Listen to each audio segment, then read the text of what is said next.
Let thou rip. Let thou rip. Yeah, boy. What is up? This is the Artist Dialect. My name is Danny Castro.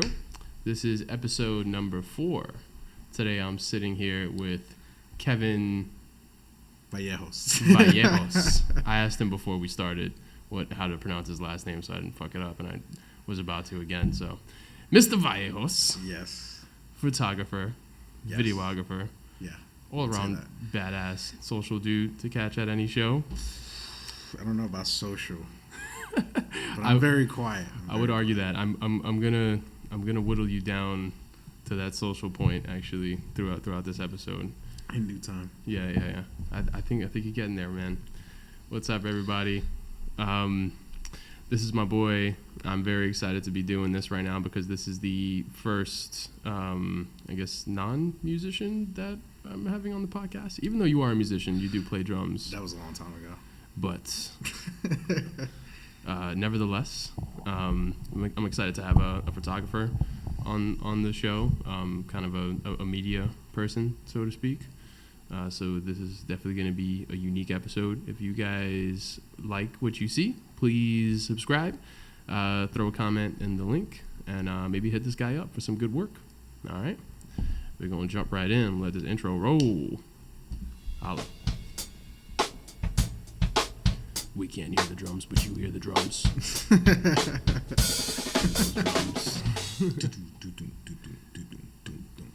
Yeah. All right, man. So what's good, man? How you feeling? It's Friday the 13th. It is Friday the 13th. It's a very scary day. Is it really? Yeah, because back in high school, I used to get jumped on Friday the 13th. What? Fuck that, man. No, I mean, it was very rare, but you go see those kids and you're like, damn, you got jumped today. The hell with those kids. It happens, man. Yeah, man. All right, dude. So I have a whole page of questions to ask you. This is weird. I've never done this. Well, welcome. This is awesome. Thank you. Yeah, man. Brian D is actually calling me right now.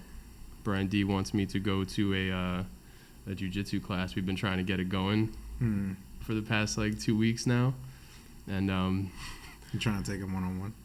No, not yet. He would probably just pancake me. Just yeah, fucking, Brian has a lot of mass. Yeah, definitely. But we were gonna meet up on Wednesday, I think, and I was dressed. I was waiting at the bus, and then he gives me a call, and it was just like, dude, I just got back to my house, and I realized I left my keys in Guitar Center where he works. So he was tight. He was definitely pissed, and we were gonna reschedule for tonight, but no bueno. I got Kevin in the house right now. My bad. No, it's not your fault, man. Yeah, we got to do this, man. It's important. So I want to tell your story, man. I do have I have a lot of stories. I have one, actually. I have one in particular that I want to bring to the light. Okay. Brian D, again, he kind of brought some stuff to the light about you. What did he say about me? He was basically like, yo, Kevin's a crazy fucker. Like he's a crazy dude. Like he was crazy in elementary school. Yeah, I was a little. I didn't know what I was doing. That was just something I was just like, I guess it's kind of cool, and I just did what I did.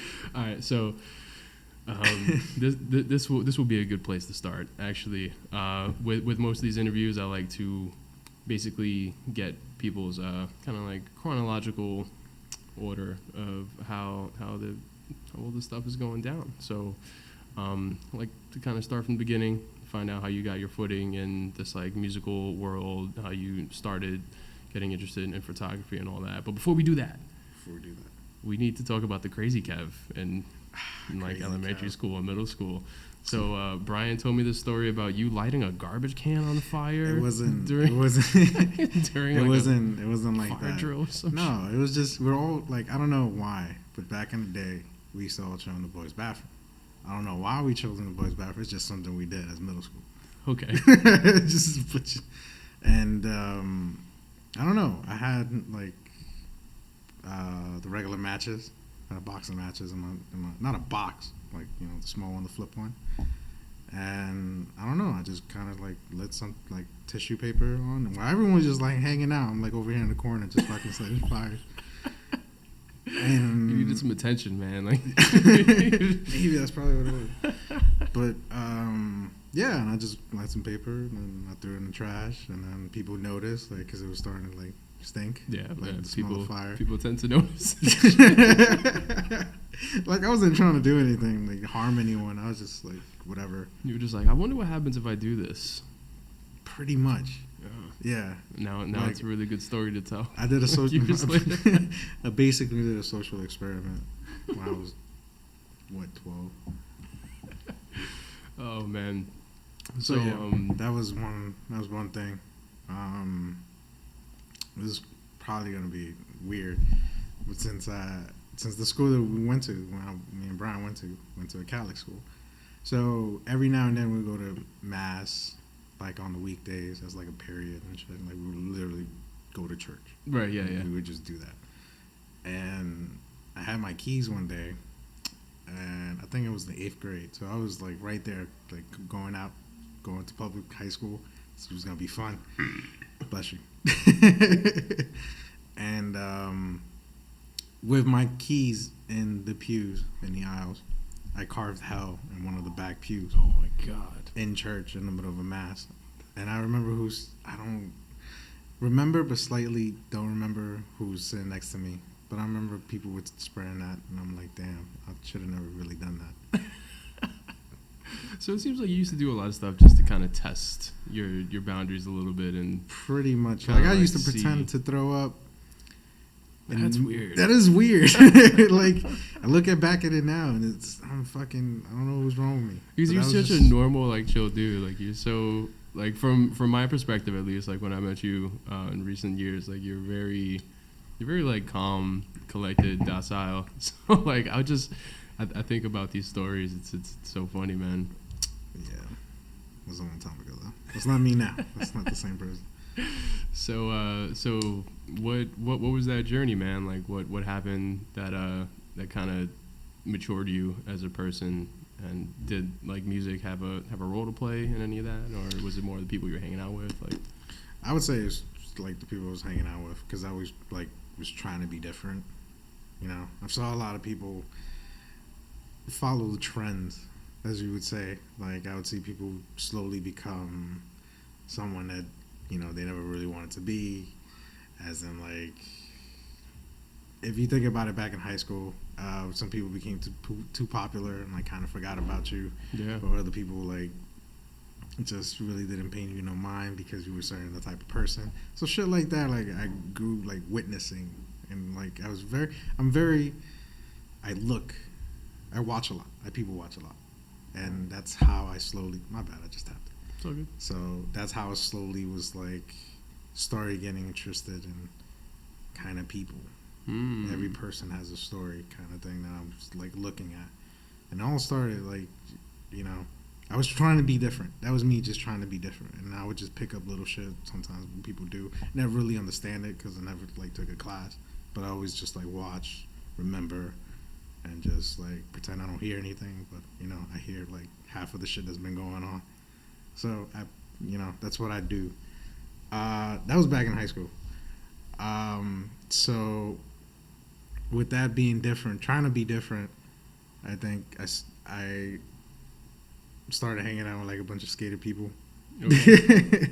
Going back to that scene, that Like like we all whole did, rock yeah. scene, yeah. And then I was like, oh, okay, this is like, it's a whole new world. There's a whole new group of people, different ideas. All you those know? kids are finding themselves. All those kids are testing the boundaries. Exactly. And, You know, everyone's just a bunch of creative, but there was actually a bunch of creatives, but there was actually a lot of, you know, like burnouts and shit. But you know, it happens in life. any social circle. Any social circle, you'll Yeah. find that. But I found myself gravitated towards them more. And I started listening to like shit like A Day to Remember back in 07. Fucking Devil Wears Prada. And, you know, then that made me become different. And I was like, yeah, I don't want to be uniform. You know, I'm not going to conform to you. But, So you're like building this sense of individuality, and I'm sure that at the time you weren't even realizing that those observational skills were going to aid you in the future, like now as an artist. I had no idea. Yeah. So, and I'm glad that you brought that up, actually, because one of the points, I'm going to jump ahead a little bit, but one of the points I was going to make later on was going to be about your portfolio, your photo collage on your website. If you guys want to check out Kev's photo portfolio, it's in the link on the bottom of this video. I also have it on the video right here. It's simply hisname.com. And I was scrolling through it before this, and yeah, it's just amazing. Like you're basically capturing all of these moments that are just, you know, fleeting, just moments in time that are so special. And like I look through your photos and I almost feel like I'm there, especially because the environments that you're capturing are like, you know, they're crazy. They're everywhere. It's volatile. Like, you know. Shows you're just capturing a lot of happiness, a lot of angst, a lot of hype, you know, a lot just people's souls, you know what I mean? And that is something that I think, you know, it takes an eye, it takes that observational eye. So, you know, I commend you for that. I think that's something that you were developing, and you probably didn't even know like how useful it was going to be. I had no idea. Yeah. But that's dope. No, that's awesome to get graduated like that. Like that's a first. Oh, yeah. No, dude, it's super dope. I want to jump into that a little bit more, because you definitely got it going on as a photographer right now. But so you're in high school, you're getting into all this like new music. You're really kind of finding your footing as an individual, so to speak. Yep. And because you find yourself in high school, that's the shit. Definitely. No one tells you that. You just do. Yeah. And then you go to college to reinforce your character. Ooh. You hear that, kids? Yeah. Take notes. It's common sense. No, but like, you know, I don't know. That's me. Just I don't know. Yeah, man. So when you were in high school, like were you playing in bands? Like were you playing drums at that time, or was this something that you picked up kind of along the way? Something I picked up along the way. Funny story. Rock band. When Rock band came out. Shit. Uh-oh. Rock band. Yeah, it took me to another whole like different genre of music. You started like old school, being exposed to all those classic rock songs, more and funky stuff. Nice. And I'm like, oh, okay, you know, because I'm a huge fucking nerd. I play video games all day if I can. If I could, I fucking just stay home and play Overwatch or whatever the fuck is going on. Right. But so yeah, no, Rock Band came out. I got into that. Slowly, I was like, you know what? I can hit these 4 pads pretty cool. What if I just start playing drums? So what if I play the real drums? I'll play the real thing. And I was getting nasty with it.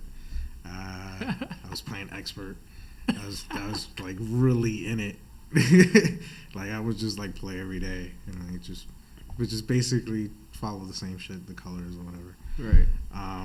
Dude, that happened to so many of my friends. Like they all would be like just so nasty at Guitar Hero. They'd play like Dragon Force songs and stuff on expert, and they would just nail it. I don't know if you've ever seen that South Park episode where they're all like playing Guitar Hero. Yeah. They're like getting their chops up on the plastic controller. So that was like everyone can hear the music and shit. That was a lot of my boys growing up, and you know I'd been playing like music and just playing, or I've been exposed to real instruments because of my pops. Luckily, when I was growing up all the time, so I would look at them and I'd just be like, "Yo, if you put in all of this effort into getting nasty on like Rock Band or Guitar Hero, then why not try on a real instrument? You know what I mean? Like you put in the work to get there. Like you can do it on a real guitar. So I'm glad that you took that next step. Yeah, I took that big step. I was like, I really want to do this, but I did do it. I did. I played some pretty cool spots. I was actually in the band with Brian a long time ago. Yeah, we talked about that actually. It's you, Brian, and me, Brian, Adrian. A guy named Adrian, and a guy named Steven. Oh, another guy. Yeah, we don't really. I don't know why nobody really talks about Steven's the man. Yeah, he didn't mention. Yo, Brian, what's up, man? It's brand new right there. That's when people act brand new. Fuck with you. Much love. So what was that like, man? What was that band all about? Did you guys gig at all? Yeah, we actually got some pretty cool spots. We actually did a lot of where we will play and then we go out to like a party, like a house party, which is weird. So we kind of did a small piece of like Rockstar life. because it was like a house party after every gig, and then we would get pretty often. And our gigs were like acoustic shit. Nice. Because at the time, I think I was still building my set from what I had, because I bought a shell pack, not knowing that I came with like no hardware. Yeah, nothing. Yeah. Nothing. It's literally just the drums. And I had to really start from scratch, where I had to buy like even a fucking snare stand. Drummers, you know what he's talking about. Yeah, man. That's good to network after shows though too. Like, you know. Yeah. I'm sure it must have just felt like debauchery and just like good yeah, times just hanging out. A lot of drinking, doing stupid shit. You know, but it is networking. You know what I mean? It is. It's good. Very weirdly, but you know, I say it's weird a lot. I like to call stuff weird. But yeah. So yeah, from there, I always wanted to do like video stuff. I was always like editing. So around the time like high school, probably like early middle school, when I used to have like a Windows PC. So I used to have Millennium 2000. Yeah. And from there on, it used to come with Filmmaker, Film Editor, something. Microsoft Film Editor, Filmmaker. And I used to just do FMVs. So I used to do like video game openings to like songs that I listened to. Oh. That was like way before YouTube though. So I would do it like on my computer. Sometimes I show my brother. Sometimes I work on something. If it comes out cool, I'm like, oh, okay, this is kind of cool. If it comes out whack, I'm just like, okay, I was kind of trash, but still, it was kind of cool. Yeah, but still, I got the editing experience. Yeah, you know, I'm just kind of getting my chops up in these programs. Yeah. Yeah. As an artist, you have to create whack shit, like exactly. You do in order to grow and in order to kind of have a reference point for, you know, how you don't want to do it again. Yeah, and then you'll see how far you come. Yeah. Like that's the crazy thing. You'll see like a before and after, like something that was like your first picture, or something that you first drew to something that you've been drawing now that you've been drawing for like 2 years. Yeah, definitely. Where you see that progress, that growing pains, but still. Do you still have any of those old files of like video game intros and stuff? I do actually, up on YouTube. Wow. My old YouTube name. Oh snap! It was. You know, it's old where my YouTube name is Killer K164. I saw that on your Facebook just now, actually. Yeah. Oh, my bad. That's me. Yeah. It's all good. It's all good. Yeah, man. So so that's what's up. So kind of the film aspect kind of smacked you before, like photography, you would say, or was it just kind of all in one? You were just taking pictures. No, it was just mostly film. It was film. Like just going to the movies. That was my thing. I used to have an uncle. Well, I still have him. He's still alive. Shout out to Unc. Shout out to my uncle. Yeah, he used to take me to movie theaters in not Bay Plaza, the one in 161.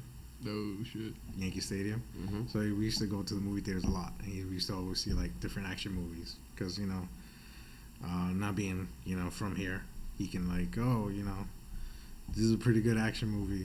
Like he was always into action movies, and it wasn't, I think, till I saw Independence Day, '96, I would say.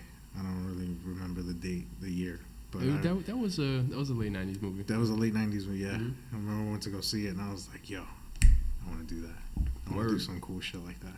So you wanted to like make movies? I wanted to make movies. To film? Yeah, I wanted to be the director. I wanted to be the guy behind the chair controlling everything. I wanted to be that guy.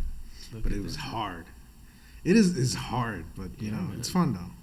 It's fun. I haven't got to that point yet, but still, like I've been working with people now that I can look up to, be like, yo, I want to do just like him. I want to learn this. Oh, I never learned this trick. I can probably incorporate that later. Well, I know for sure you definitely flirted with it, because I think the first time we really like worked on a project together was with Baychester. Yeah. When you rented all that gear and you came up to our studio. Yeah. It's really unfortunate that we didn't use any of that, but I will take the blame, because we did not play so well, to be honest. I mean, but it was good. It was a good time. I think it was a good learning experience for all of us. And you did have that like I fucked kind up of director's seat the moment. The second take, I fucked up. Like I'm not even. I told you guys. This is the thing. This is the thing about me and my work. Like if I fuck up and I know that I did it, that's my fault. That's the reason why you're not getting what you expected to get, the project that you expected to get. So I like to be, like transparent. Yes. I like to be transparent with clients Absolutely. and stuff like that. You need to be. Yeah. Yeah. So I'm be like, yo, I just fucked up, and that's when I told you guys like, yo, I fucked up, and I didn't do the sound What was it? because the Though? sound was What- off. Really? We did all that, and then it was like a great take, Oh. and then the sound was just off because I forgot to switch it on. Oh well, dude, we wouldn't have used it anyway. I'm sorry. Well, who knows? Maybe you probably could have used that take or a little snippet. Yeah, of it. yeah. But That's one of those learning that's one- yeah. experiences that I'm talking about, guys. But we did it. You know what I mean? And it was super cool. It was and fun. That was cool. I definitely want to get something going like that again. It was pretty sweet. We cleared out the studio. Kev brought the the fancy some lights. Yeah. We really went for it. I think if we would have had like another day or two of rehearsal, we really would have been able to nail some tighter takes. But this is It was all impromptu. It was like we're doing this, and then that's it. yeah. Let's just see what happens. But from this moment forward, I think we're gonna have to get redemption. On Yeah, that. yeah, man. But now we got to find a space because we rehearse in my bedroom now. Yeah, man. But maybe we can hit Mocha up actually. Yeah. What happened with the blue room, bro? Yeah. Let's go with the blue room. That might need to happen. Have you done anything like that recently? Actually, Live sessions? Still No. filming bands like that. No, I haven't done that in a minute. Just like more photography these days. Yeah. Last time I done that, I think it was probably like a few months ago, in the fall, I would say, like October. Who was that for? That was for Brian D. Nice. I'm always working on. I don't Yeah. know, like Of course. he's my boy. We grew up together, so it's just like he tells me shit. I'm like, all right, let's do it. Why not? Was that the So Far session? Did you record that? No, Okay. I don't know. That would be cool though if I could do a so far video, but nah, it was just like a bedroom thing that was gonna happen. I had actually Anthony Michael helping me. Nice. Yeah, Nice. So he's another guy. Yeah, definitely. He's a cool dude. Shout outs to Anthony Michael. Cool He's dude. another guy definitely doing his thing. He's working on all of Drew's stuff right now. Yeah, man. We've been putting him man. through hell because we're nitpicky SOBs. So I'm sorry, Ant. We love you though. Hard worker there. You recently filmed Brian at Rockwood though, right? Did you guys put out a video for that? A few months ago, but yeah, I recorded him at Rock. I think that was like the first time he was playing at Rockwood, or one of the very few times he started. No, playing. I think the first time he played was his album release show. Okay. Like a few years So back, then, but I think that was the first time he was back in a while, and they've been killing it out there. From what I hear, I haven't been to one, guys. Sorry, but from what I hear, it's dope. It gets pretty tight in there. It does. Pretty packed, and they're Especially when they're incredible, everyone, Jordan, especially when Jordan drums. Like, I love seeing him play. yeah, me too. Yeah, he gets into it. He gets into the vibe. I'm like, yeah. I'm definitely gonna have Jordan on soon. This is the second shout out he's gotten. Word, Definitely. Jordan, come through, bro. Yeah, man. I don't know. So this started out for me just wanting to talk to my drummer friends, to be honest. But but I've been telling everybody is that I exhausted that list pretty quickly. So I was like, let me expand this. Like, let's do something a little cooler and let's talk to everybody. So, Word. Obviously I can talk to people like you, which is definitely cool. I have some other exciting stuff planned too, but keep that under wraps for now. Yeah, No one needs to exactly. know. So when did you make that transition from kind of messing around with editing videos to like I got a professional camera? Like what kind of sparked your interest in like really becoming a photographer, and when did you start to get serious about it? College. And you went to BM. I went to BMCC. Yeah. Bureau of Manhattan Community College. Yeah. Shit is whack, but Yeah. it gets you your degree though. You gotta do what you gotta do. Right. So it's a cool school because you get to go into the city. You can actually get out your neighborhood. Yeah, it's in Tribeca. Yeah. cool. It's a whole different kind of people. You don't see the same shit, the same hood shit. Not in front of like, local community college here like LaGuardia or BCC, but still like, you need to get out your environment in order to expand Without a doubt. yourself. Yeah, without a doubt. Because if you're still stuck with the same shit, like you say, the same person in the corner, Hugging the block. yeah, as we like to say. Yeah. doing all that, you're not gonna change yourself because you're gonna be like, oh, I just want to be like this guy. I just want to do this. I want to do the same shit. Like, no, you need to. Now I'm spieling. That's the whole spiel that I just did. No, that's good. I mean, and I need you to touch on that. Like, one of my favorite quotes, I think it's probably like Alan Watts or Anthony DeMello, one of these guys. But many people have said this, and I live by this, and it's that people do not grow when they're comfortable. You know what I mean? Growth only comes out of discomfort and, quite frankly, like suffering and yeah, the trial and error too, you know what I mean? But like that major growth only comes when like you're uncomfortable, because what's the motivation for you to get from point A to point B? You know what I mean? Right. Right now I'm at point A and I don't like it, you know what I mean? I need to kind of burst out of the shell. I want more, so I'm uncomfortable. Then you take that journey, you know what I mean? So that's what you just said is key, and changing up your environment and putting yourself in those uncomfortable situations, like you do all the time. Like I know, you say that you're not really like a social person, but I always catch you in situations around the city where you're thrusting yourself into uncomfortable situations, being like shows that you just go to and you know like nobody, you know what I mean, and people don't really know you from a hole in the wall, but you're there because you have a job to do, or you have a passion, you know what I mean? You have something that you want to do. Nobody's telling you to do that, but you are, and that's something that that really separates kind of the men from the boys, man. Ooh. Whether you realize it or not, homie. All right, Dad.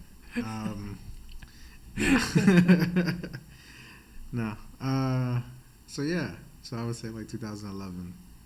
That's like where I started. Back to the original question. Going to school and yeah, I just went to school, started taking like different classes. That's like you were majoring in photography and shit. I was majoring in video arts and technology, as they would call it. But still, like I was learning script writing, editing, studio work, stuff how they do like on the news and shit. Building sets, like small sets, create something like a short 5-minute thing. So yeah, and then I got my camera. That's also the same year, 2011, 2012. And I was like, I'm going to do this. And I did some cool stuff here and there. Always drifted back to music. And always had friends that like, were going to shows and stuff. I was like, yeah, I'm gonna record your set. And then I hooked up with actually Fernando Michael. Yeah. Garcia. The Fox and the King, yeah. Fox and King, he's doing big things. Doing great things. Yeah. Love that man. We're going to a show later. Tonight? No. I gotta hit him up. Say you animal. I gotta hit him up about a show. Actually, he's gonna enjoy it. It's gonna be fun. Nice. So, yeah. Then I hooked up with them because they actually booked while I was in the band with Brian. They actually booked us for some shows at Peter's Cafe.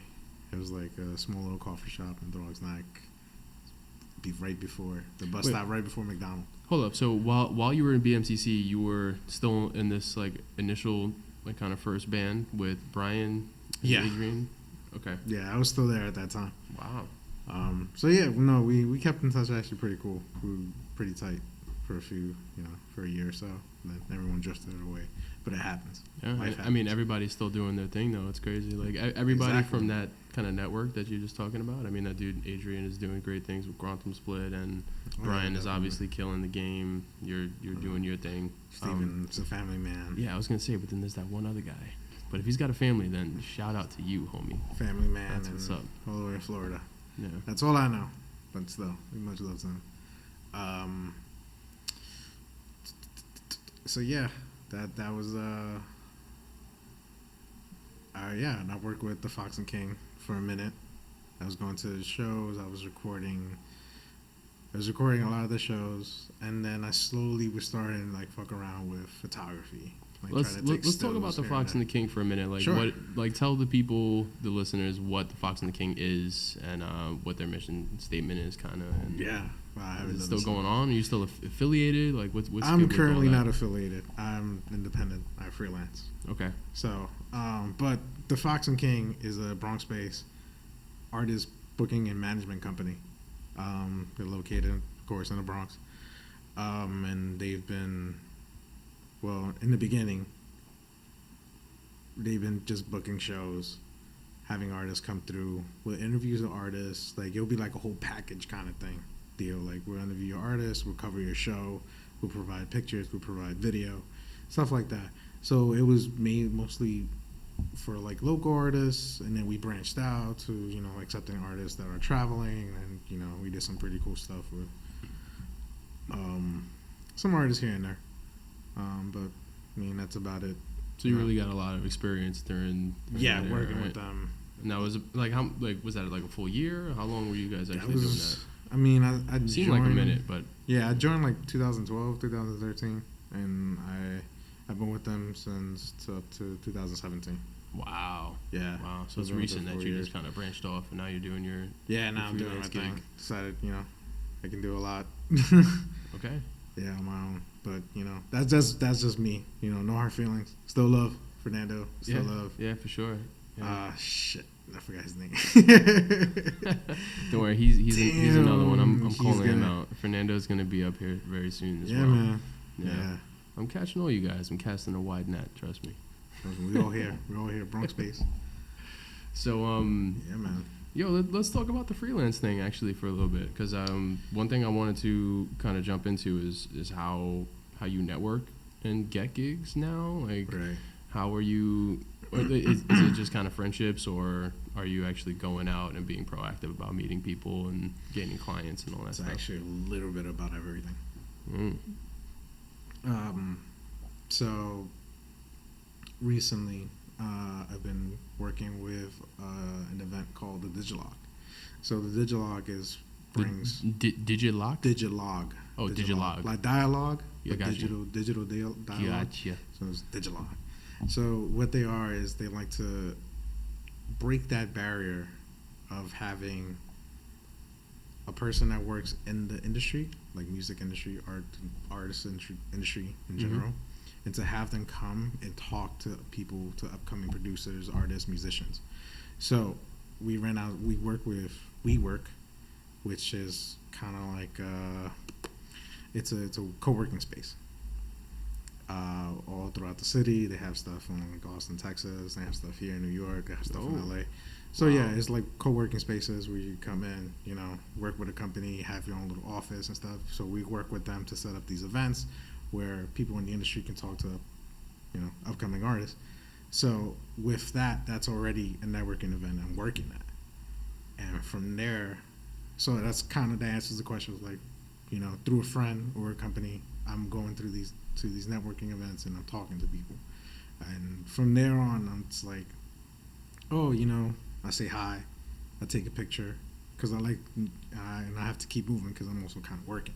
Right. I can't really stop for like 10 minutes, 15 Which minutes. is also kind of the beauty of like a social introvert, so to Yeah. speak. Yeah, because you can kind of like you can break the ice and then kind of be out quick.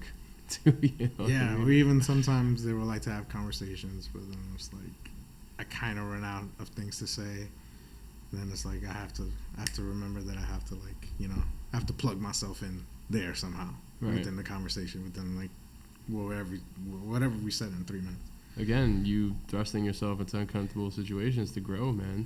Yeah, and then just from there on, yeah, just emails, talk to people, show them my work, more emails. You go to a ton of shows too. I try Like, to. It seems like every or most kind of local gigs I go to, I would kind of bump into you. I'm just like, oh shit, what's up, Kev? And you're just doing your thing, you know. Sometimes you don't even have your camera, which is interesting too. Like sometimes you're just hanging out. I love like, those moments though. yeah. Like, it's cool that I'm carrying everything, and then it's cool that I'm taking these pictures and stuff. But sometimes I really just want to sit down. You just want to take it in. Just take it in, taking a show, because it's awesome. It's good that you can work and show, and like that's why I love working about shows. It's like it's awesome that you can work in a show, but it's like sometimes you can't really take in as being like just a regular audience member. You know, Because you're playing that role as an observer. I'm playing that role. What is it? Observe, capture, and all this other shit.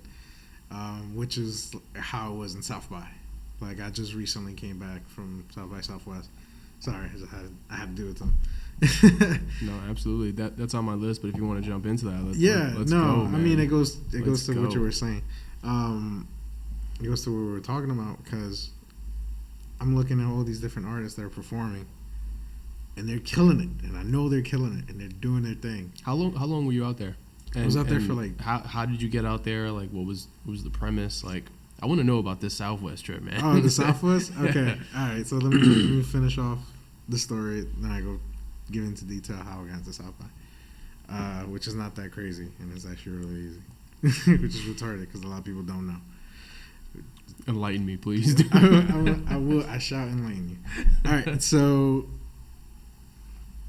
there was these different artists and totally different stages that I was just there just to take everything, but I was working. I consider work that, you know, I have my camera. I'm trying to get something. I'm trying to get a picture. I'm trying to get something in frame. And everyone's around me. I go to the stage. I go to right where the front is, and I just wait. There's people around me. Everyone's drinking, having a good time. I'm sober as shit, and I'm just like, okay.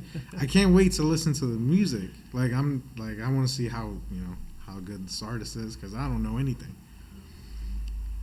And then boom, artist comes up. Everyone was jamming, do my thing, do. And then just like lay back, like sit back, and I'm just like, okay. You just wait for the next one. Kind of just wait for the next one, again. And then it's like, oh, she's getting better, or he's getting better, and then I'll bring out the camera again, and then take another few snaps, snap another 100 pictures. Yeah, so I do that constantly, and I don't really sit down and enjoy it. I don't get to enjoy it as much. It's fun though. Like, you're there, and it's like sometimes you get into the beat of it, but you can't just like completely lose yourself. You have to kind of break that down. You have to break down, like, oh, I have to do this. I have to, oh, shit. They're jumping around. Let me try to capture those. Right. You know, it's not like, oh, I'm going in, you know. But it's fun, though. It's fun. It sounds like I'm complaining, but I'm really not. It's just, this is like what's going on in my head. Yeah, definitely. Like, all the time, especially if I'm working. Like, my head is, everything in my head is just working. I see everything fast, which is weird to say. You're looking for those moments, man. I have to. So your brain is probably working. I would imagine that your brain is working in like kind of milliseconds, like hyper, like slow motion, to catch every little detail. Like you said, somebody's jumping around. Like you can't really enjoy the groove as much as you want to be, like deeper in that moment than like most people are, because you want to capture it on film. Like, that's some serious stuff. Yeah. And it's got to take a lot of concentration. It takes a lot, but it's fun. It's very fun. I enjoy it very, very well. Yeah. So you went out to South by yourself, or you went out with a team of people? I went with actually the team that I've been working with. The Dialect team. Okay. So we went down there because we actually had an event down there. Nice. Not official. It's unofficial. Official South by Southwest event, which is very long to say, but that's technically the title. So we did that, and then after that we're pretty much free. And you can basically go to South by without a badge. The only thing that's really stopping you is getting there, is the airport and where you're gonna plan to stay, because that gets crazy. Yeah, I'm sure they just get every hotel and anywhere to stay is probably anywhere just killed. Yeah. Well, luckily we stayed somewhere where it's like maybe 20-minute walk to where the main hub area is, which is like North Street. That's not bad at all. 6th Street. Right. Yeah, and we can cab in like 10, but you know, it's fun though. You can do a lot. You can just, if you got a place to stay and you go to South by, you don't have to get a badge. If you want to get to like certain stages, you might have to RSVP them, and you know, like Pandora, like you have to RSVP to them in order to get a badge to get in, which is like a little, you know, a wrist bracelet that they give you, and then you can go in, you know, and just enjoy whatever they had, the lineup for that day. And so you can do that all through South by. You don't have to have a badge. Yes, having a badge allows you into certain things, but you don't necessarily need anything. That's pretty nuts, man. Yeah. So you can just go if you really want, and you'll probably have a good time. You're most likely to have a good time. Right. And what would you recommend for this is a very selfish question here, but bands that just want to go and kind of just play on the street or whatever. I mean, is there a lot of that stuff going on? Or? You could really just do that. So Yeah, like I found out this girl on Instagram. I forgot her name, but she plays with a harp. She played with a big ass harp, and she was playing in the street. Wait, does she do like sick covers? No. No. Okay. This is like my first time hearing her, and she was just there chilling in the corner, playing. And plus, the streets are blocked off, so everything is foot traffic. There's no cars coming through, nothing. So people actually, stay out, listen to you. If you're good, if you're bad, then it's all good. You got to keep on playing. Very interesting. It's something that we've been considering for years too, and hearing you say that too, like the only thing stopping you from going is pretty much that plane ticket and wherever your place is to sleep. Yeah, pretty much. That's pretty awesome, man. And I was curious because when I heard that you were going to South by, I was like, is he going by himself or is he, is he with some people? I was like, dude, respect, man. He's doing the damn thing. Nah, man, I'll be scared to go by myself. Yeah, but it was pretty cool though. Very nice. How long were you guys out there? My bad. We're there from, since I arrived late, because I actually had a date with my girlfriend. So I had to stay an extra day in New York, and I had to miss out. And you caught up with the guys? Yeah, I caught up with them. But it was, I did, as soon as I landed, I went straight to work. Like, I went to do the event, take pictures, do video, did all that, which came out pretty cool. And then from there on, stayed to Friday. So from Tuesday to Friday morning. Nice. That's a nice day. Yeah. But sure. All the cool shit was happening that weekend, which kind of sucked because I wanted to get, right. see some people I wanted to see, like yeah. Dave East. I really wanted to see him. Yeah, well, maybe next year we're mobbed out, man. Definitely. So I heard you say that you basically snap about 100 pictures per artist. It depends. All right. So I'm coming from a place where I know pretty much nothing about photography. Mm-hmm. Or very very little. What I do know is pretty basic. So walk me through what kind of the technical stuff is, and if you have any advice for any up and coming photographers right now. Anybody that wants to do it on this professional level. Any advice? Literally just go out and shoot. Just do it. I'm not even gonna lie. I thought that was horseshit when I first heard it. Literally go out and shoot. It's not horseshit. You go out and shoot. You build a portfolio. People notice you. People work with you. That's how it is. You can't just get up and then have everything right there and there. No, that's not how it works. You have to literally go out, put yourself out there and shoot, because in reality, there's a couple of 100,000 people already trying to do what you're doing. What's gonna make you stand out? So, definitely the truth. That is the whole truth. All right. But that makes a lot of sense because without the material to choose from, then what do you really have? Exactly. Right? You have to be able to sell yourself as what you can do and what you're capable of doing. Yes, there's times where you're like, oh, I can't, I don't have this, rent it. I don't have these $700 lens, but I can rent it for $35 for that day and still get paid for that gig. To your credit, actually, to reference that day that we recorded in Baychester studio, that's exactly what you did. I think we picked you up from the train station. You had rented some gear. I had to. Yeah. It was like, we need lights. Yeah. I got you. It left an impact on us. We were like, yo, word up. He's taking it this seriously. We got to come correct too, Exactly. And that's that level of profession you have to pass, especially with a client. If he sees that you're ready to take on this, it's like, oh, okay, doesn't play around. And that's what's good. That's what's good to leave that impact on somebody. Right on. But yeah, just go out and shoot. Meet people. You'll never know who you meet. You never know who says your name to someone. And like, how often do you have your camera on you then? Like, is this only like when you go out to like shows, or you know that you might want to shoot, or do you have it like on you all the time? I kind of carry me all the time, honestly. And it's nothing crazy. It's basically just my camera and a low light lens. So it's my 50. Right. And that's it. That's all I carry. If I go to a show, and I have the lens for it. You know. Gear wise, like what kind of investment is that? Gear. Oh my god, this shit is fucking pricey. It's expensive, but it's for what you're going for. You need to know what you need to spend. You need to know if you want to do portraits, you need this kind of lens. If you want to do shows, you need these kind of lens.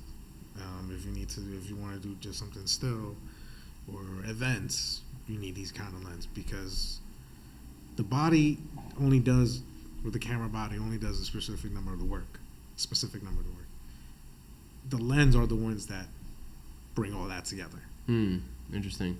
So what ends up costing you more is basically the prices of the lens, not the body itself. The body is just a one-time deal, and that lasts. And you know, depending on what you get, Canon, Nikon, or anything else, depends what you like. If it's top notch, or you know, if it's like $1,000, then it will last you for a while.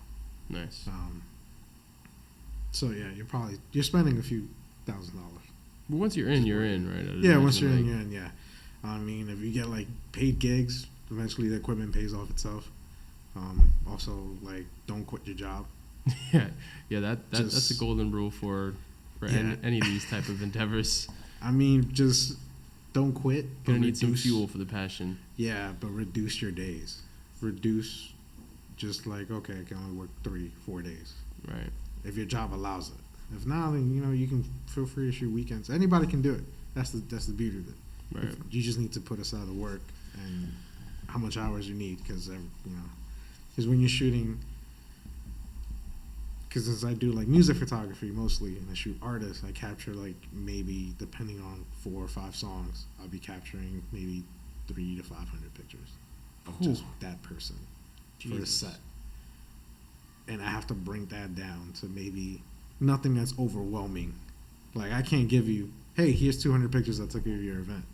Yeah, I would say like normally when Kev shoots us, when he shoots one of my bands, he'll send me like 30, 30, 40, somewhere around there. Yeah. And they're all killer, and even that's overwhelming sometimes. And then the band probably dwindles it down to like, because you have to, it's like 10, each person gets like a set of like 6 or 5 or 6. Right.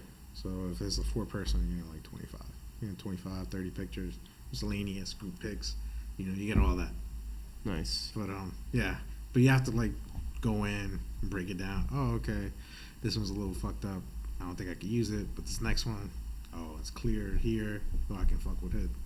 I'll fix it up. I gotta say, for a person like me who's doing kind of bare minimum post edit stuff, but I make a lot of flyers for these guys, and I use the material that you guys sent me, like you and Anthony and like anybody who shoots us, and that stuff is incredibly valuable. It makes my life easier when I'm trying to throw a flyer together and I have like kind of like that set of each band member to choose from, and then I have that set of like band shots too, you know what I mean? So it's something that like when just looking through the portfolio that you send, like I kind of pick up on, but to hear you say it also, to reiterate, like that definitely puts a new spin on it.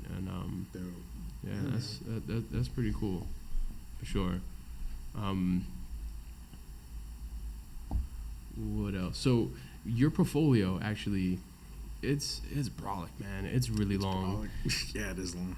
If you go to his website, the first thing you'll see, it's like an opening homepage, and it says 2013 to present. So yeah, that's my music portfolio one.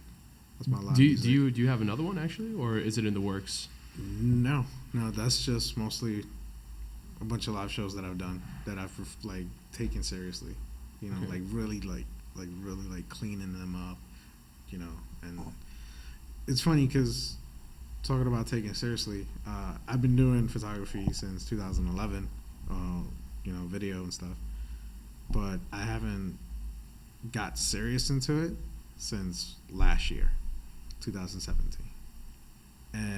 But because you've been shooting constantly, you have all this material to kind of pull from. Basically, right? yeah. It shows that, I've done some stuff. It's not like I'm starting brand new. Like, I've done this. Maybe I can do better. And I've done better. And I've done, like, events now. Then I've done, like, parties and stuff, like, at bars. Like, I've shot some shit like that before. Like, but still, it's a learning experience. Like, you learn, like, different stuff, different things to shoot. It doesn't really have to stick with music. It's good that, music is awesome. But, also branch out, do something else, When you're doing like more like social events, like kind of bar parties and stuff, like what kind of moments are you looking for? People having a great time. It's just people generally having a great time. Fucking, they're 6 shot in. You want to capture that guy fucking 6 shots in. He's fucking shit face. You want to capture him shit face because his friends are gonna find that funny. Oh yeah. I gotta be careful with you, man. We're hanging out at shows and shit. And it's like don't get too shit faced. That's the thing. But I won't do it unless it's like I'm hired to do it, because it gets annoying if you're just there for a drink and all of a sudden a guy's taking pictures of everything. Oh yeah, for sure. There's actually nothing more uncomfortable than that, to be honest. Yeah, and that's a huge fear of me. Oh yeah, you're self-conscious about people being like just uncomfortable with the guy snapping. I don't want to ruin anyone else's experience. Right. Because they're there. People do act different when a camera's on them as well. Yeah.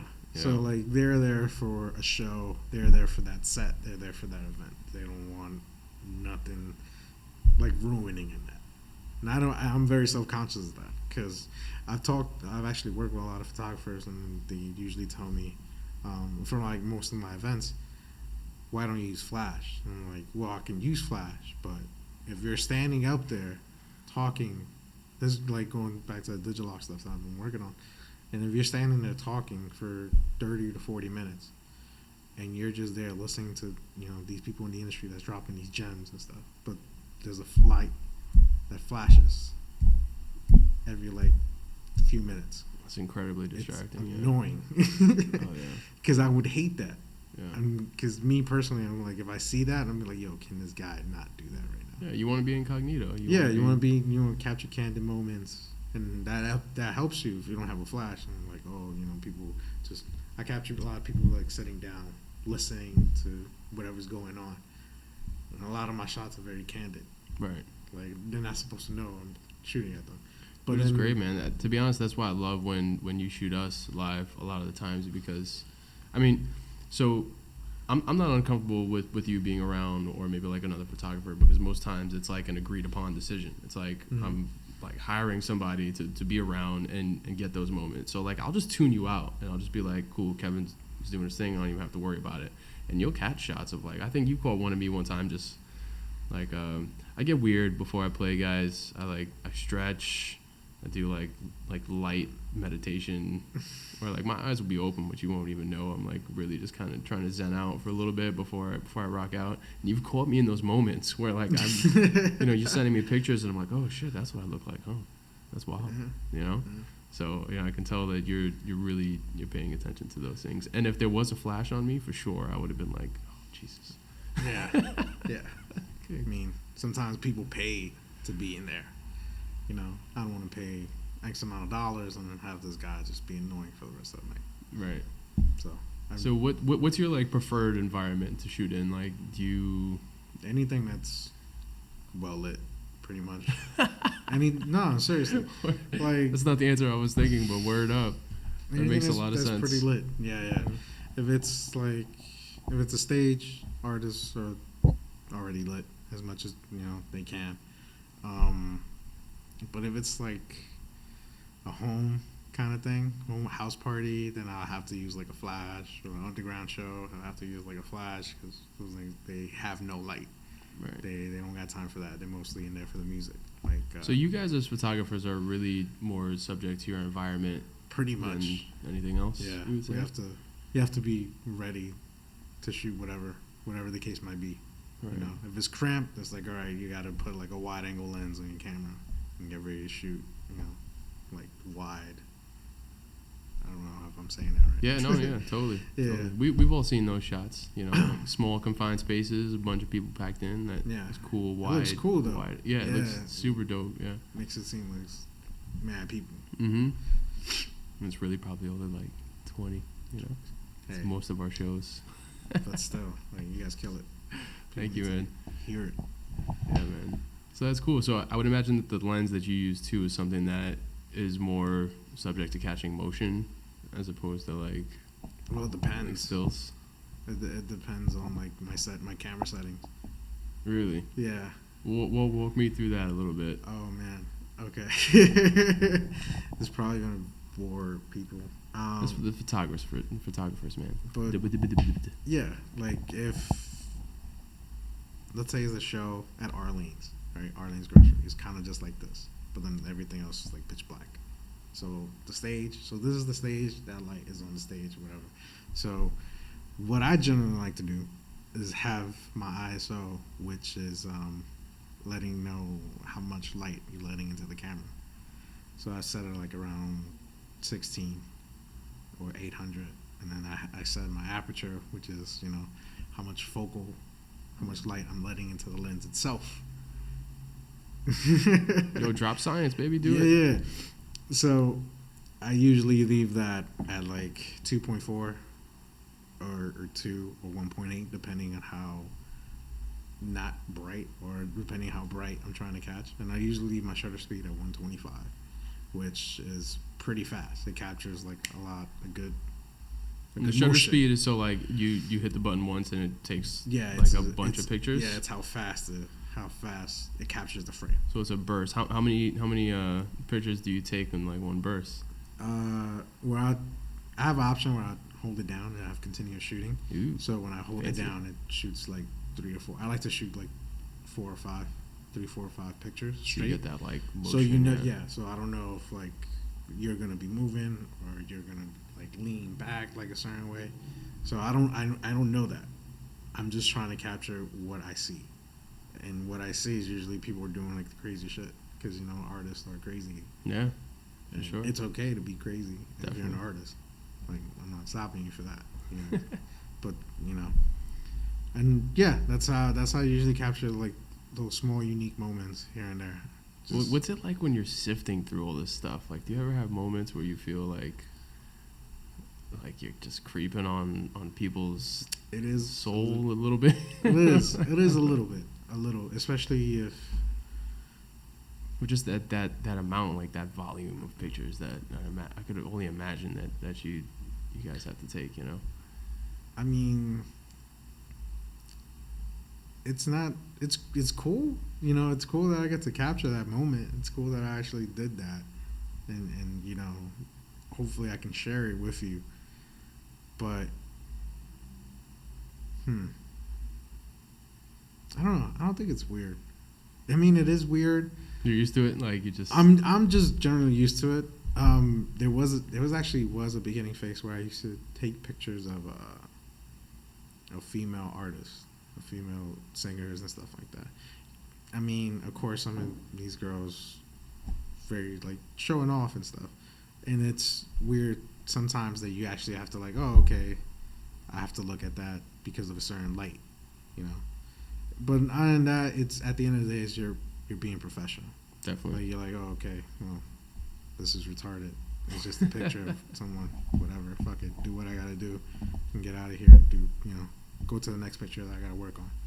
You know, because you're doing like a whole batch of pictures that you can't just stop, unless, you know, it's like, oh, it's a really good picture. It's like, oh, what else can I fuck around with it? Right. And I just go in and I switch shit. You know, it looks kind of cool. I just do it if it looks cool, then it's good for me. You know. Nice. Yeah. And what's the like the post edit process for that actually? Because one thing I hear a lot when we work with photographers is like, you know, we'll ask people like, all right, cool, so this was dope, it was a lot of fun, good looks. When will we get the pics? You know, and you know, obviously you never want to rush people. You always want to give people their time, but the answer we hear a lot is like, all right, I'm gonna do some like post editing, and then you get the pictures back and you're just like, what happened? Like, what did you do? What did you get? Yeah, like what's the secret sauce? Like what the fuck is the secret that you guys are doing afterwards? Well, talking from my perspective of the pictures that I've taken, Right. they're very different. I use a program called Lightroom, and I think every photographer should have Lightroom or at least Photoshop. So what Lightroom does, it's basically it's a basic version of Photoshop, but it's only mostly used for pictures, for photography. So it goes into detail, like what do you want to light up, what do you want colors to be bright, or you want it to be dark. You can change the white balance, so you can make it look all blue, or instead of just looking like, hazily orange. You can go in and change all that. And when you're doing this stuff, do you have like kind of like a textbook kind of defined goal of what you're going for, or are you just trying to make it look comfortable to the eye? Like, It depends what I'm working on. It depends on the project. So if it's a show, I'll cut it differently. I'll edit differently. Try to edit with emotion, or I'll look at pictures that they'll look like it will pop out, and then I'll edit that. And if it's events, I have like this general outline of pictures that I'm working on and how, regular setting I should have it on because my camera's consistent. Also, before even post editing, you always have to think about your settings on your camera that you put on. right. So that's the first step before you even like focus about editing is your camera settings, and like you got to make sure it's not in black and white, or it's too orange or it's too blue. You have to figure all this out before you even go to editing. Yeah, you touch up colors and stuff like that, but It's just like recording music, man. If you have a shit product going in, there's no amount of mixing and mastering that's gonna make it sound like magic. Yeah. So I'm saying it's the same thing with your cameras for sure. exactly. Amen. All right, good stuff, yo. Thanks Yeah, for letting me in on the Jedi arts. Like I said, I'm totally ignorant to all this stuff, so this is actually really intriguing to me. Yeah, it's fun Bro, though. so where can people find you besides the links that I have up here if they're interested in doing some work? Sure. What do you even have? Let's check it out. Okay. Mostly all my work, you can see it at Kevin Scenery. That's my Instagram, kevin.scenery. If you want to see like a whole collection of everything that I've done over the past couple of years, the past year actually, because it's a brand new site. It's super dope, guys. It's ripe with emotion, and yeah, I mean, I really enjoyed looking through. It's cool. You can see yourself in one of those pictures. You're in there somewhere. Yeah. I saw Spank, saw Brian D. Yeah. What surprised me actually the most is like how many fucking people you've shot throughout the years, and like how many different bands. Like you could tell that you've been in situations where there's completely different genres, completely different networks of people. Like yeah, it's very, very eclectic when you move through it. And it feels like it's like an honor to see yourself like amongst all these people, because like I'm looking through the photos, and I also see you snapping shots of other people that like I look up to and that like I know are super dope. And I'm just like, yo, that's what's up. Like I'm in this. Like that's ill, man. Yeah, man. Because Yeah. every artist is dope for me, unless it's pretty bad. I'm just like, okay. No, it happens. It's just growing pains, but sometimes you get like, all right, you gotta change something. Right. So what's the process if people want to work with you, basically? Like what do you I'm what down. do you tell people? I'm down to work. Usually, when people are like, oh, you're down, I'm like, yeah, just from what are the details? I'll give you my rates. Some people don't bother sending me details or anything. They just all that magic. Oh, let's collab or let's work. But Right. At the Is end there of the day, any you don't is there really any work. pet peeve? Is there anything like you won't do? Like something oh my that just, fucking god, there's so much. like I touched on something here. Yo, I hate that. Like, hey, let's work. All right, cool. Here's my info. Here's my number. These are the pics. Here's pics that I've taken. Hit me up. Nothing. And then nothing.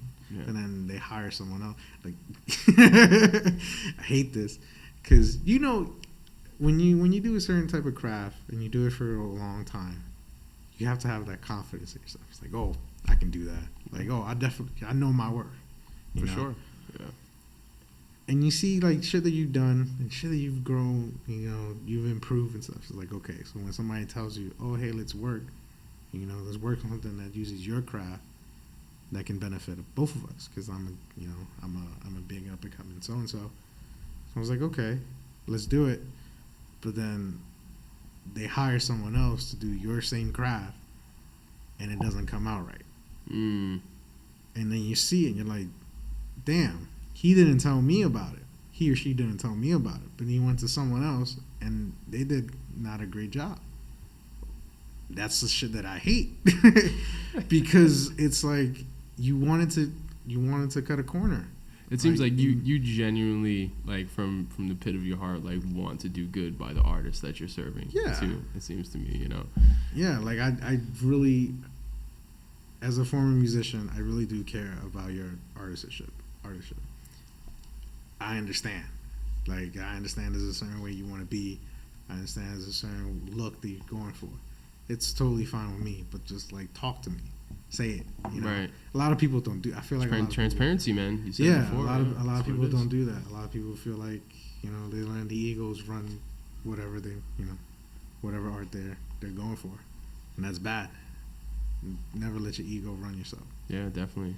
Yeah, I think with band members too, with some bands, it's definitely hard for some people to kind of escape that ego mentality and realize that everybody that you're working with, beyond your band members, you know what I mean? Like, whether if it's your photographer, your sound guy, your promoter, the door guy, like, these are all people that are on your team, and you need to treat them, like you would treat your front man or whatever, Yeah, and that's true. that's something that you definitely gotta to work on, if you guys are hitting these guys up for work and not hitting them back, I mean, it's cool, but just don't make that promise, that verbal promise to someone and say, hey, let's work, but then you work with someone else. Right. Like, I just feel like don't be that guy. Well, it's just that's because people see it. Like, people, I mean, you can take it as it is, and people will see it like, oh, he did this, and at the end of the day, that's their choice. You can't be mad at someone else's choice. They didn't pick you, and you pick you. It's fine.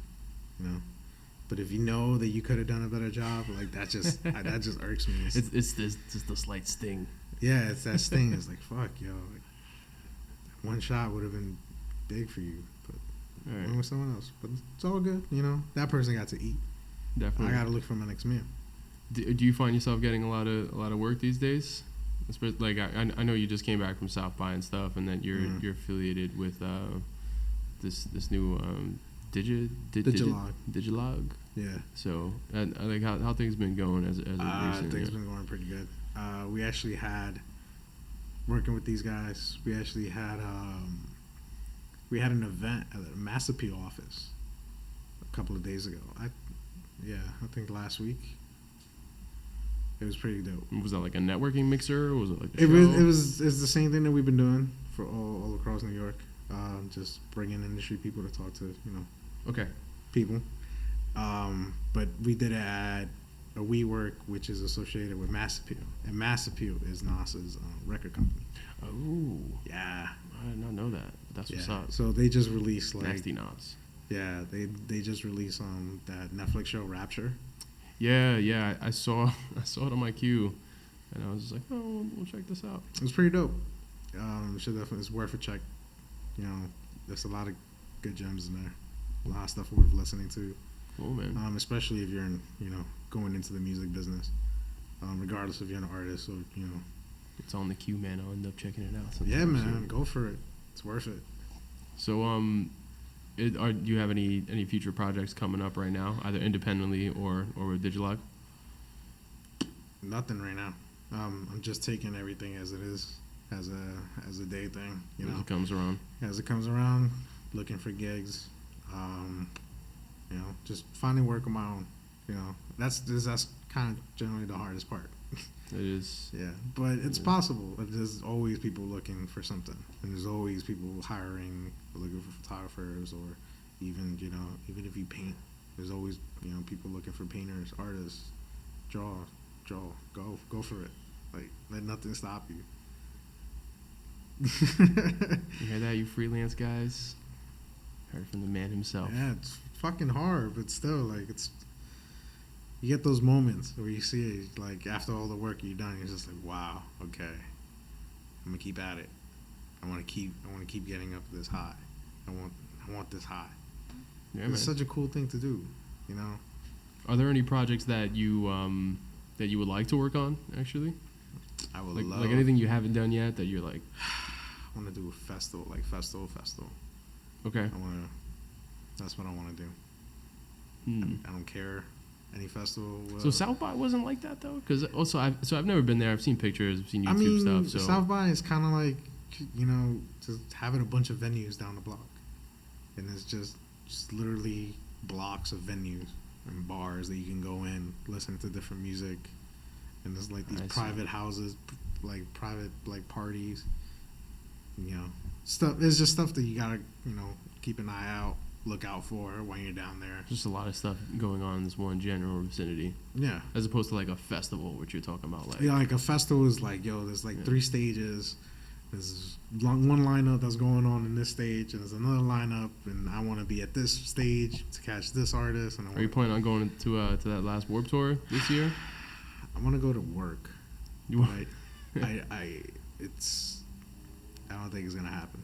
Why not? It sucks because I've done the research. I've tried to apply for to work there as a volunteer. Nothing. I haven't heard anything back. Yeah. So far.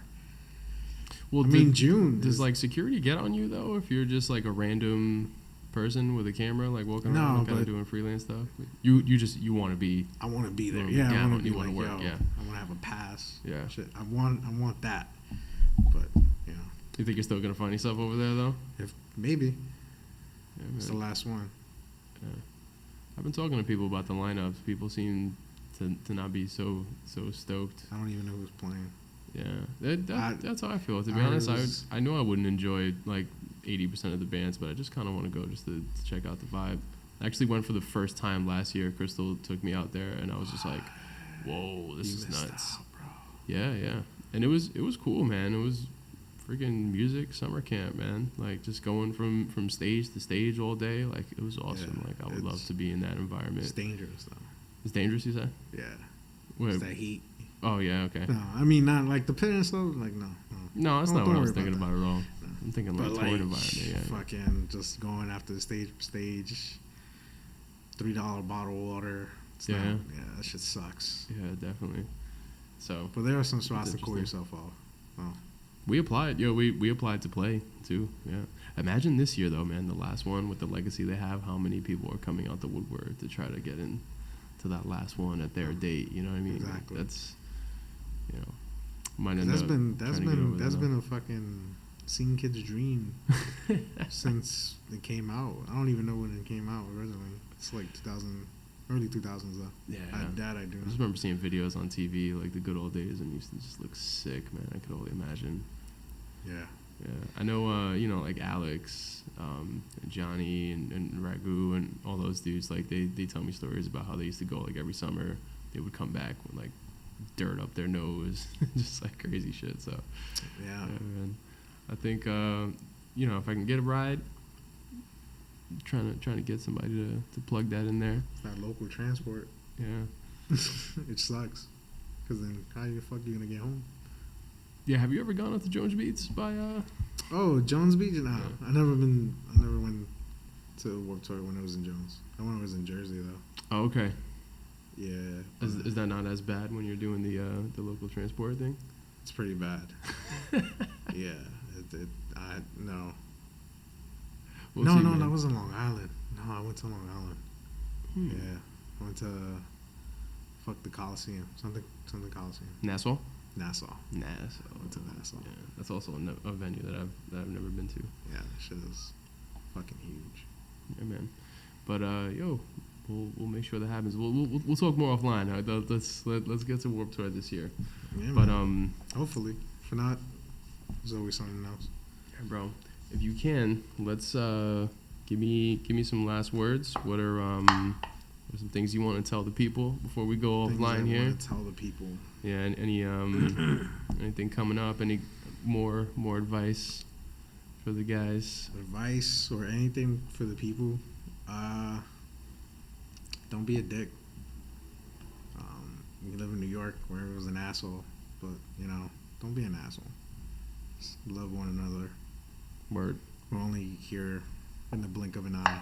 Not even here for longer than a minute if you think about it. But yeah, do what you need to do. Keep growing. Keep creating because the world needs it. Need more creations. There's a lot of fucked up shit going on. Yeah, we're not gonna live through it, but our next generation is gonna be behind us as well and after. It's the one that's gonna see all the fucked up shit that's happening. Tell me about it. But hey, if you're here, keep going strong. Be positive. Be positive. Don't be a dick. Don't be a dick. Just don't be an asshole. That's it. I love it. Yeah, man. Kev, thank you so much, man. Thank you for inviting me. This has been fun. This is weird, but awesome. First time you've done something like this? Yeah, I've never been interviewed, as you can see. I'm breaking the mold too. Got to be honest. I feel like the past couple of guests I've had as well, they've shared the same sentiment.